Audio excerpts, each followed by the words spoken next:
ಇಲ್ಲ, ಅರೆಸ್ಟ್ ಆಗಿದೆ. ಕಾನೂನು ಪ್ರಕಾರ ಏನು ಕಠಿಣವಾದ ಶಿಕ್ಷೆ ಅವ್ರಿಗೆ ಆಗಬೇಕು ಅದನ್ನು ಮಾಡ್ತೇವೆ.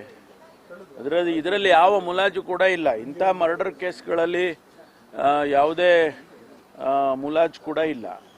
ಮತ್ತು ಪೊಲೀಸ್ನವ್ರದ್ದು ಲ್ಯಾಪ್ಸ್ ಇದೆ ಅಂತೇಳಿ ಇನ್ಸ್ಪೆಕ್ಟ್ರು ಅವರಿಗೂ ಸಸ್ಪೆಂಡ್ ಮಾಡಿದ್ದಾರೆ. ಈಗಾಗಲೇ ಅವ್ರ ಮೇಲೂ ಕ್ರಮ ತಗೊಂಡಿದ್ದಾರೆ. ಇಮಿಡಿಯೇಟಾಗೆ ಅವ್ರ ಕ್ರಮ ತಗೋಬೇಕಾಗಿತ್ತು. ಅದರಲ್ಲಿ ಲ್ಯಾಪ್ಸ್ ಆಗಿದೆ ಅಂತ ಹೇಳಿಬಿಟ್ಟು ಅವರನ್ನು ಕೂಡ ಸಸ್ಪೆಂಡ್ ಮಾಡಿದ್ದೇವೆ.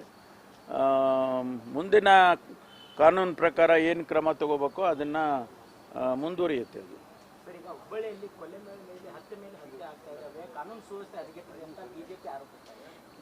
ನಾವು ಈಗ ಅದನ್ನು ನಾನು ಕೂಡ ರಿವ್ಯೂ ಮಾಡಿ ಅದರ ಅಧಿಕಾರಿಗಳದ್ದು ಏನಾದರೂ ತಪ್ಪಿದ್ರೆ ಅಥವಾ ಬೇರೆ ಏನು ಫ್ಯಾಕ್ಟರು ಅದಕ್ಕೆ ಕಾರಣ ಅನ್ನೋದನ್ನು ಕಂಡುಹಿಡ್ಕೋಬೇಕಾಗುತ್ತೆ. ಈಗ ಪದೇ ಪದೇ ಆ ರೀತಿ ಆಗ್ತಾ ಇರೋದ್ರಿಂದ ಏನು ಯಾವ ಫ್ಯಾಕ್ಟರು ಅನ್ನೋದು ಕಂಡುಹಿಡಿಬೇಕು.